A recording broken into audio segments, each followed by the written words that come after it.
dia! Que bom ter você aqui com a gente, começando o dia, adorando ao Senhor, buscando a sua face, ouvindo a sua voz e o conhecendo cada vez mais por meio da palavra de Deus. Então, vamos começar com a nossa declaração diária, dizendo que nós estamos prontos para receber a palavra de Deus? Repita após mim. Eu vou ouvir a palavra de Deus. Eu sou o que a Bíblia diz que eu sou. Eu tenho o que a Bíblia diz que eu tenho. Eu posso fazer o que a Bíblia diz que eu posso fazer. Hoje eu serei tocado pela palavra de Deus. Eu audaciosamente confesso que a minha mente está alerta, o meu coração está receptivo e eu nunca mais serei a mesma. Eu estou pronto para receber a incorruptível, indestrutível, sempre viva semente da palavra de Deus. Hoje a minha mente é renovada e transformada pela palavra de Deus e por isso eu nunca mais serei o mesmo. Em nome de Jesus. Amém. O nosso devocional de hoje já vai começar, mas antes eu quero te pedir para se inscrever no nosso canal e ativar as notificações para receber um aviso toda vez que um vídeo novo for lançado. Também não esquece de curtir, compartilhar e comentar esse vídeo, tá bom? Deus te abençoe e vamos começar o nosso devocional. Hebreus, capítulo 11. Exemplos de fé. Ora, a fé é a certeza daquilo que esperamos e a prova das coisas que não vemos. Pois foi por meio dela que os antigos receberam bom testemunho. Pela fé, entendemos que o universo foi formado pela palavra de Deus, de modo que aquilo que se vê não foi feito do que é visível. Pela fé, Abel ofereceu a Deus um sacrifício superior ao de Caim. Pela fé, ele foi reconhecido como justo, quando Deus aprovou as suas ofertas. Embora esteja morto, por meio da fé ainda fala. Pela fé, Enoque foi arrebatado, de modo que não experimentou a morte, e já não foi encontrado porque Deus o havia arrebatado, pois antes de ser arrebatado recebeu testemunho de que tinha agradado a Deus. Sem fé é impossível agradar a Deus, pois quem dele se aproxima precisa crer que ele existe e que recompensa aqueles que o buscam. Pela fé, Noé, quando avisado a respeito de coisas que ainda não se viam, movido por santo temor, construiu uma arca para salvar sua família. Por meio da fé, ele condenou o mundo e tornou-se herdeiro da justiça que é segundo a fé. Pela fé, Abraão, quando chamado, obedeceu e dirigiu-se a um lugar que mais tarde receberia como herança, embora não soubesse para onde estava indo. Pela fé, peregrinou na terra prometida como se estivesse em terra estranha. Viveu em tendas, bem como Isaque e Jacó, co-herdeiros da mesma promessa, pois ele esperava a cidade que tem alicerces, cujo arquiteto e edificador é Deus. Pela fé, Abraão e também a própria Sara, apesar de estéril e avançada em idade, recebeu poder para gerar um filho, porque considerou fiel aquele que lhe havia feito a promessa. Assim, daquele homem já sem vitalidade, originaram-se descendentes tão numerosos como as estrelas do céu e tão incontáveis como a areia da praia do mar. Todos esses viveram pela fé e morreram sem receber o que tinha sido prometido. Viram-no de longe e de longe o saudaram, reconhecendo que eram estrangeiros e peregrinos na terra. Os que assim falam mostram que estão buscando uma pátria.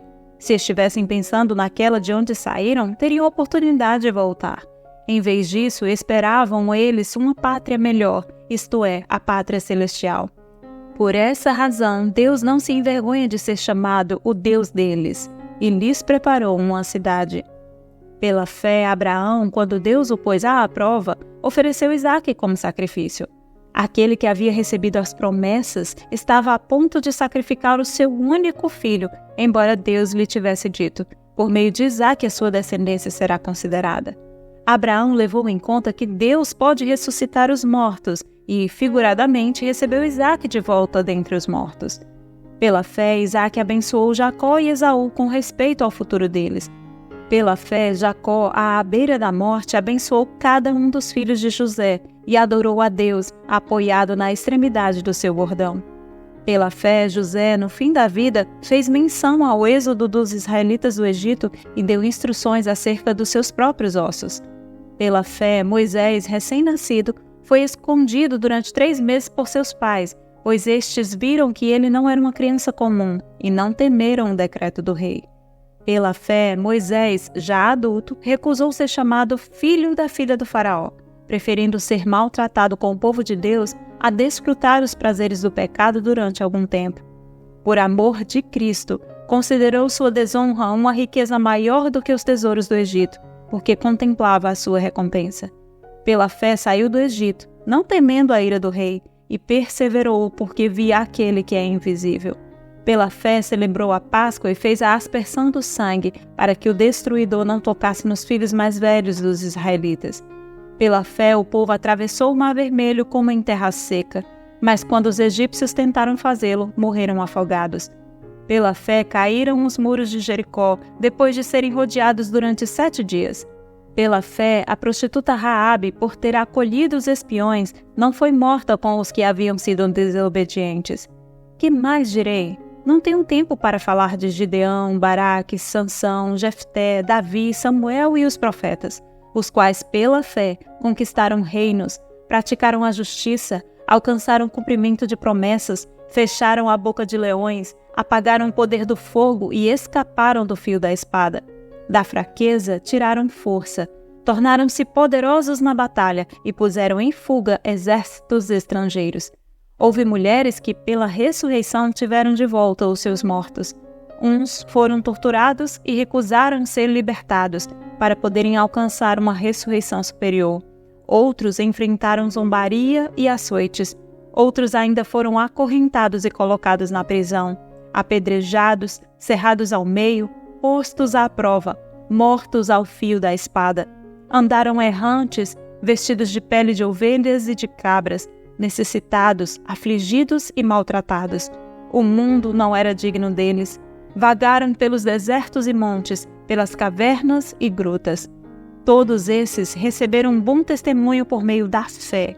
No entanto, nenhum deles recebeu o que havia sido prometido.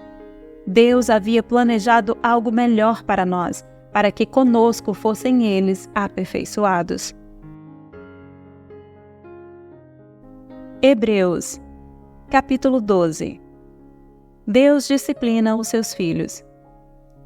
Portanto, também nós, uma vez que estamos rodeados por tão grande nuvem de testemunhas, livremo-nos de tudo o que nos atrapalha e do pecado que nos envolve, e corramos com perseverança a corrida que nos é proposta, tendo os olhos fitos em Jesus, autor e consumador da nossa fé.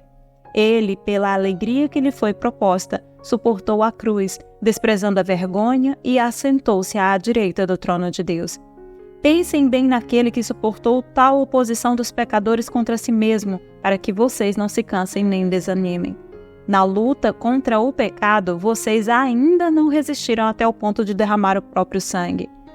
Vocês se esqueceram da palavra de ânimo que ele dirige a vocês como filhos.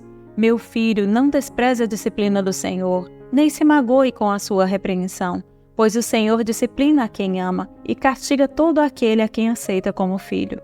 Suportem as dificuldades, recebendo-as como disciplina.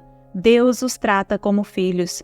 Ora, qual o filho que não é disciplinado por seu pai? Se vocês não são disciplinados, e a disciplina é para todos os filhos, então vocês não são filhos legítimos, mas ilegítimos. Além disso, tínhamos pais humanos que nos disciplinavam e nós os respeitávamos. Quanto mais devemos submeter-nos ao Pai dos Espíritos, para assim vivermos. Nossos pais nos disciplinavam por curto período, segundo lhes parecia melhor, mas Deus nos disciplina para o nosso bem, para que participemos da sua santidade.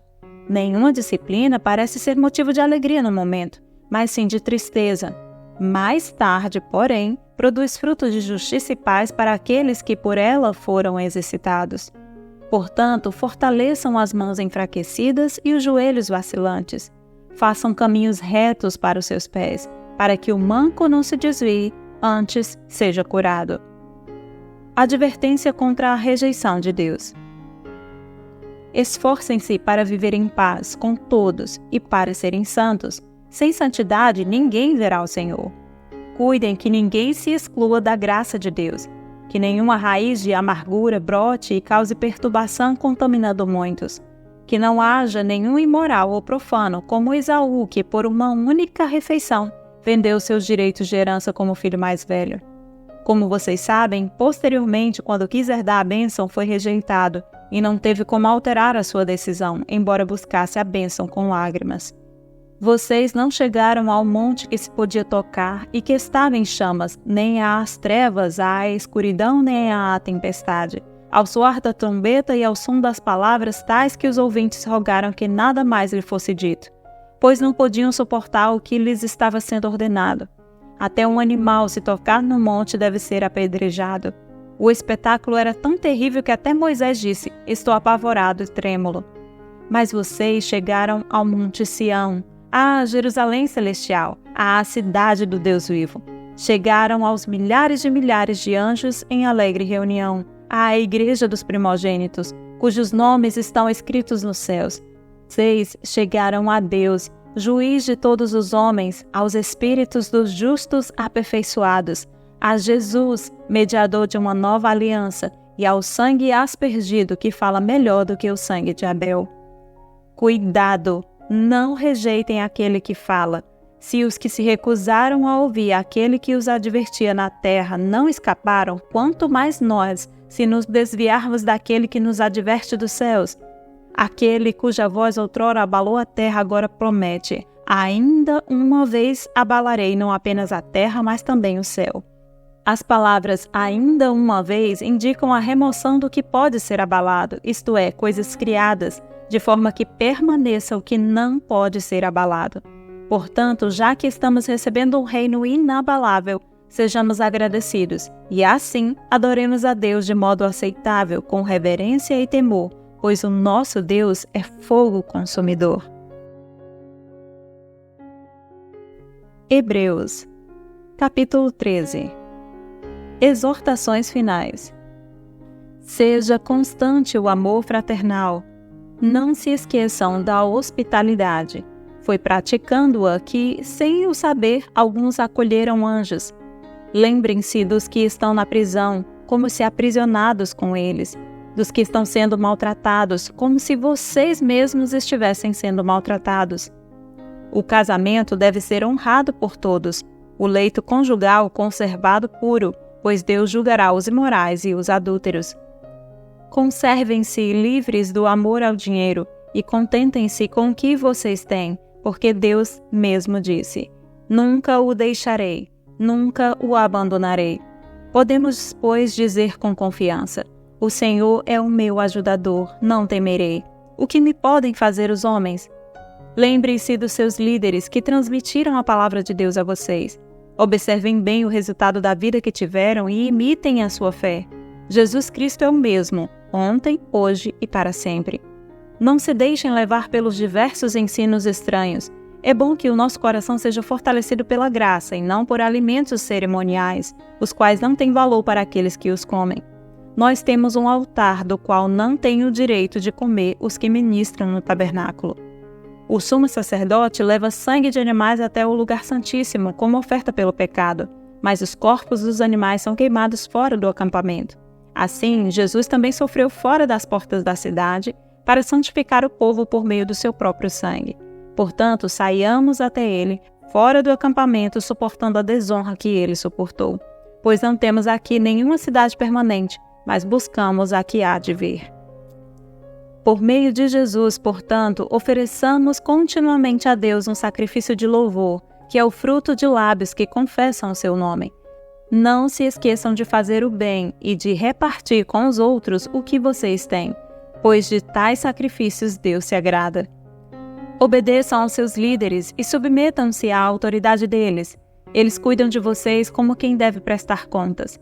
Obedeçam-lhes para que o trabalho deles seja uma alegria, não um peso, pois isso não seria proveitoso para vocês. Orem por nós. Estamos certos de que temos consciência limpa e desejamos viver de maneira honrosa em tudo. Particularmente, recomendo que orem para que eu lhes seja restituída em breve. O Deus da paz, que pelo sangue da aliança eterna trouxe de volta dentre os mortos o nosso Senhor Jesus, o grande pastor das ovelhas, os aperfeiçoe em todo o bem para fazerem a vontade dele e operem em nós o que lhe é agradável, mediante Jesus Cristo, a quem seja a glória para todos sempre. Amém. Irmãos, peço que suportem a minha palavra de exortação. Na verdade, o que eu escrevi é pouco. Quero que saibam que o nosso irmão Timóteo foi posto em liberdade. Se ele chegar logo, irei vê-los com ele. Saúdem a todos os seus líderes e a todos os santos. Os da Itália enviam saudações. A graça seja com todos vocês. Fim do livro de Hebreus. 19 de dezembro. O tema da mensagem de hoje é: em que estão fitos seus olhos? Conforme o texto descrito em Hebreus 12, dos versículos 1 ao 3. Você já assistiu a um nadador numa prova de longa distância? Os nadadores experientes têm um plano. Eles sabem em que velocidade devem manter o ritmo. Eles têm consciência de que não é necessariamente a quantidade de energia gasta que importa. O que conta é a abraçada técnica. Eles se concentram no objetivo final, bem como na meta imediata de chegar ao fim da piscina a cada volta. Assim é na vida cristã. Trata-se de uma maratona, não de uma corrida de curta distância. Inícios em falso e perdas na velocidade causam atrasos. Não é o esforço ou a quantidade de serviço que importam na caminhada cristã, mas a atitude do coração e a qualidade do relacionamento com Deus. As vitórias intermediárias ao longo do caminho encorajam a perseverança, mas lutamos com todas as nossas forças pela vitória final. Um dia, todos nós veremos Cristo voltar, conforme Apocalipse 1:7. Todo olho fitará Jesus naquele momento. E eu te pergunto, o que passará por sua mente nesse dia? Eu te convido hoje a olhar dentro dos olhos de Cristo agora pela fé e, em reverente meditação, concentrar-se nele. Permita que o Espírito Santo te oriente e fale com Jesus, como se estivesse olhando bem dentro dos olhos dele. Ouça a resposta que Jesus lhe dá e então prossiga em sua fé, com seus olhos fitos em Jesus, fitos naquele grande dia em que ele virá, abraçará você e lhe dirá: servo bom e fiel, entra para o gozo do teu Senhor. Amém? Posso orar por você? Senhor Deus e Pai, em nome de Jesus, eu te peço que abençoe essa pessoa que está ouvindo este devocional. Senhor Jesus, que a atenção e o olhar desta pessoa estejam completamente em Ti. Que essa pessoa ela seja encorajada, seja lembrada hoje, nesse momento, de que colocar os olhos em Ti, Senhor, é a melhor resposta, é a melhor solução. É crer e acreditar de todo o coração, confiando que o Senhor é, sim, tudo de que nós precisamos. Transforma, muda e recarrega as energias do teu filho e da tua filha agora, nesse momento, a fim de que esta pessoa seja encorajada a permanecer fiel a Ti até o fim. É isso que eu te peço nesse dia, em nome de Jesus, e já te agradeço. Amém e amém. Amém, meu querido, amém, minha querida, que Deus te abençoe. Tenha um ótimo dia e até o próximo devocional.